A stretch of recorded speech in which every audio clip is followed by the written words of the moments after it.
everyone, again we all are here to learn about a very new topic, that is present tense. At the last day we have studied about tenses and the kinds of tenses that were present, past and future. So today we will deeply study about present tense. Okay, as we have studied earlier that each tense has its four forms. Okay, simple, continuous, perfect, and fourth one is perfect continuous. Okay, so let's start it. First of all is present simple, used to show daily habits, routines, facts and general truths. Means present simple, जो simple present tense या फिर जिसको हम कहते हैं present indefinite tense, इसका use कहां पर होता है?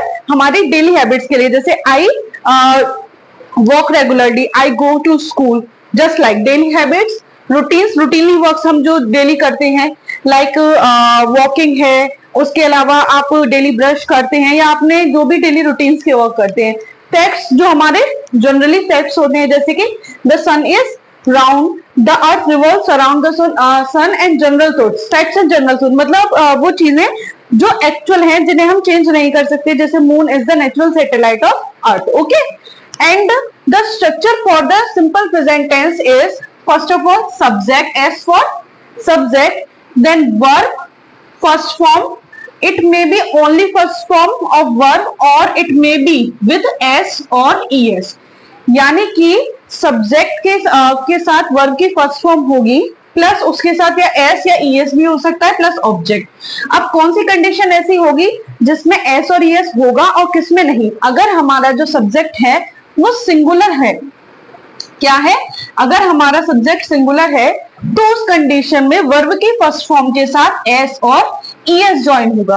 ओके, और अगर हमारा सब्जेक्ट होता है प्लूरल, व्हाट इज प्लूरल? अगर हमारा सब्जेक्ट प्लूरल होता है तो उस कंडीशन में सब्जेक्ट के साथ ओनली वर्ब की फर्स्ट फॉर्म आएगी, यानी कि एस और ईएस नहीं आएगा। जैसे कि एग्जांपल ये दिया हुआ है, देखिए, शी रीड्स अ बुक, यहाँ पर हमारा सब्जेक्ट शी सिंगुलर है तो इसके साथ क्या है? एस और ईएस। और यहाँ पर वी ड्रिंक वाटर, वी क्या है? प्लूरल सब्जेक्ट है तो इसके साथ एस या ईएस नहीं है। तो हम इसे बहुत ही इजीली आइडेंटिफाई कर सकते हैं। सिंपल प्रेजेंट टेंस पहचानने का सबसे इजी तरीका आइडेंटिफाई करने का कि अगर आपको सब्जेक्ट के साथ वर्ब की फर्स्ट फॉर्म दिखे या वर्ब की फर्स्ट फॉर्म में एस या ईएस मिले तो दैट मींस कि आपका सिंपल प्रेजेंट टेंस है। ओके, फिर उसके अलावा सिंपली जो जनरली सेंटेंस होते हैं, जैसे he is, she is beautiful, तो वो भी हमारे सिंपल प्रेजेंट में ही आते हैं, जिसमें subject plus is am are plus object. ये तो आपको जनरली पता ही होगा कि तो जो सिंपल वाले होते हैं उसमें is am are plus object होता है। तो जनरली आपको पता ही होगा कि एम हम अपना यूज करते हैं आई के साथ, इज हमारे जितने भी सिंगुलर सब्जेक्ट्स हैं उनके साथ, और आर जो है वो सारे प्लूरल सब्जेक्ट्स के साथ। ठीक है, उसके अलावा अगर हम इनके नेगेटिव और इंटरोगेटिव की बात करें तो वो थोड़ा सा आगे बढ़ते हैं, तो उसके लिए हम आगे देख लेंगे, लेकिन मैं आपको अभी थोड़ा सा बता देती हूँ कि इसके लिए हम डू और डज का यूज करते हैं, डू और does. Okay, same as do ES, क्योंकि डू में यहाँ पर ईएस यूज हो रहा है तो ये सिंगुलर के लिए यूज होगा, और डू जो कि फर्स्ट फॉर्म है डू की तो ये प्लूरल के साथ यूज होगा। ओके, तो जैसे नेगेटिव होगा तो डू नॉट, डज नॉट, और इसके लिए वैसे अलग से मैं एक बार आपको क्विक रिवीजन में थोड़ा सा बता दूंगी। नेक्स्ट हम बात करते हैं present continuously, used to show an action that is happening now और एट दिस मोमेंट, यानी कि प्रेजेंट कंटिन्यूअस टेंस वहां पर होता है जहां पर एक्शन अभी भी चल रहा है इस मोमेंट पर। ठीक है, इसके लिए जो स्ट्रक्चर होता है subject plus is are am plus first form of verb plus ING plus object. जैसे कि अभी हमने ऊपर डिस्कस कर लिया इज आर एम के बारे में कि इज हमारा जो है वो सिंगुलर के साथ, आर प्लूरल के साथ और एम आई के साथ। ठीक है, इसके लिए एग्जांपल ले लेते हैं, she is reading a book, we are drinking water. और इसको आइडेंटिफाई करना तो हमारे लिए बहुत ही ज्यादा इजी है, क्योंकि हमें इसमें जनरली क्या मिल जाएगा? Is are am plus first form of verb plus ING, तो इसको हम बहुत ही इजीली आइडेंटिफाई कर सकते हैं। सेम ईयर इसमें भी नेगेटिव और इंटेरोगेटिव का सेम केस चलता है कि नेगेटिव के लिए is not, are not, am not, और इंटेरोगेटिव होता है तो यही इज आर एम आगे लग जाता है। ठीक है, नेक्स्ट जो थर्ड वन है वो है हमारा प्रेजेंट परफेक्ट टेंस। ठीक है, अब नेक्स्ट है present perfect, used to show an action that has just finished और has a connection with the present, मतलब एक ऐसा एक्शन जो अभी फिनिश हुआ है या उसका हमारे मतलब इस टाइम प्रेजेंट से कोई कनेक्शन है। जैसे मैंने खाना खा लिया है तो फिनिश हुआ है अभी, और प्रेजेंट से भी इसका कनेक्शन है कि अभी खाना खाया है, तो वो प्रेजेंट की ही बात है।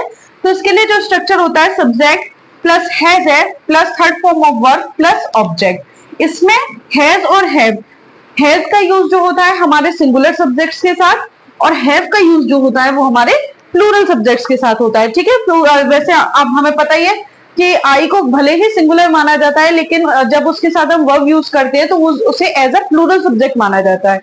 ठीक है, इसके लिए एग्जांपल देखिए, बिल्कुल ऐसे ही, she has read a book, read it is the third form of verb of read. Okay, read, read, red.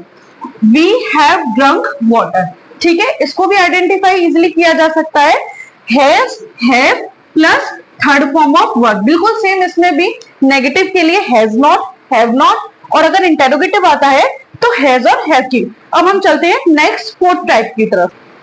Present perfect continuous, used to show an action that started in the past and is still continuing, यानी कि वो action जो past में start हुआ लेकिन अभी भी continue form में है। जैसे कि he has been reading a book, वो बुक पढ़ रहा है, यानी कि स्टार्ट तो पास्ट से हुआ लेकिन अभी तक पढ़ रहा है। ठीक है, इसके लिए स्ट्रक्चर है subject plus has F. Same has F का सीन है, हैज हमारे सिंगुलर सब्जेक्ट्स के साथ और है प्लूरल सब्जेक्ट्स के साथ। ठीक है, प्लस बीन इसमें यूज होता है, plus first form of verb plus ING plus object. इसको भी हम बहुत इजीली आइडेंटिफाई कर सकते हैं। आप हैज बीन या have been plus first form of verb, मतलब आईएनजी वर्ब मिलेगी आपको, उसके साथ हैज हैव बीन मिलेगा, तो उससे आप इजीली आइडेंटिफाई कर सकते हैं कि प्रेजेंट परफेक्ट कंटिन्यूअस टेंस है। जैसे इसके एग्जांपल है, he has been reading a book, we have been drinking water. ठीक है, अब हमने मतलब इतना रिव्यू देखा तो हमें इतना पता चला कि देखिए कंटिन्यूअस तो आपको पहचानना काफी इजी है।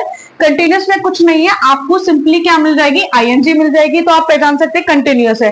लेकिन बस इतना याद रखना है कि अगर नॉर्मल कंटिन्यूअस है तो उसमें is are am plus first form of verb ING, और अगर परफेक्ट कंटिन्यूअस है तो उसमें has have been plus first form of verb plus ING होगा। सिंपल या इंडेफिनिट जो था उसमें हमारी फर्स्ट फॉर्म ऑफ वर्ब आएगी, या तो उसके साथ एस और ईएस होगा या simply first form of verb होगी। और हमारा तीसरा जो बचता है वो ओनली था परफेक्ट। तो परफेक्ट को आइडेंटिफाई करने के लिए बहुत इजी तरीका हैज है plus third form of verb. ठीक है, आज के लिए इतना काफी है। अब कल के हम अपने सेशन में एक थोड़ा सा इसका क्विक रिवीजन लेते हुए नेगेटिव और इंटेरोगेटिव्स के बारे में बात करेंगे। साथ में मैं कोशिश करूंगी कि आपको एक शॉर्ट्स के फॉर्म में इसका एक असाइनमेंट दे सकूं, जिससे कि आप इसमें आइडेंटिफाई कर सके टेंसेस को कि जो दिए गए सेंटेंसेस है उनमें कौन सा टेंस है। Okay, thank you.